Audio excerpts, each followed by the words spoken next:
சிதறி கிடக்கும் உடல்கள், மரண ஓலங்கள் இவை எங்கோ பாகிஸ்தான், ஆப்கானிஸ்தானில் நடந்தவை அல்ல. தமிழகத்தின் தொழில் நகரமான கோவையில் நடந்த கொடூரம்.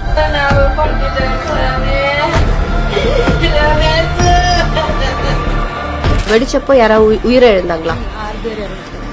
உங்க கடையிலேயே உங்க கூட ஒர்க் பண்றோம்.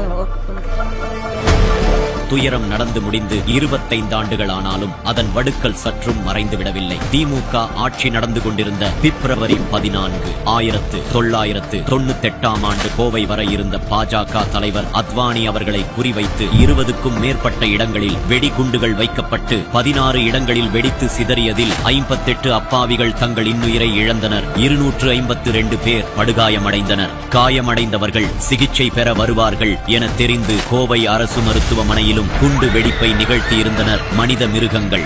என் காலடியில ஒரு வயசான அம்மாவுடைய உடல் வந்து கிடைக்கும். இந்த குண்டு வெடிப்பை நிகழ்த்திய அல் உம்மா என்ற அடிப்படைவாத இஸ்லாமிய இயக்கத்தைச் சேர்ந்த பாட்ஷா அப்துல் நாசர் மதானி, பாட்ஷா மகன் சித்திக் அலி உட்பட 168 பேர் கைது செய்யப்பட்டு அவர்களில் பலருக்கு ஆயுள் தண்டனை வழங்கப்பட்டது. இந்த கொடூர குற்றவாளிகளை தான் இப்போது ஸ்டாலினின் திமுக அரசு விடுதலை செய்ய முடிவெடுத்திருப்பதாக அதிர்ச்சி தகவல் வெளியாகியிருக்கிறது. இதன் பின் விளைவுகளை பற்றி சிறிதும் சிந்திக்காமல் சிறுபான்மையினரின் வாக்குகளை குறிவைத்து இத்தகைய கொடூரத்தை அரங்கேற்ற இருக்கிறது ஸ்டாலின் அரசு. இந்த தீவிரவாதிகளை விடுவிப்பதன் மூலம் தமிழகத்தை பாதுகாப்பற்ற மாநிலமாக்கி இருக்கிறது திமுக.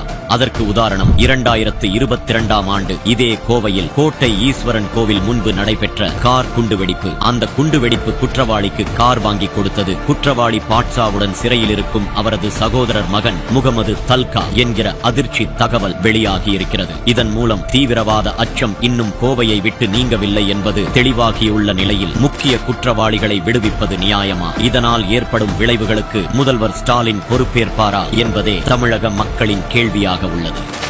கோவை மன்னிக்காது முதல்வரே.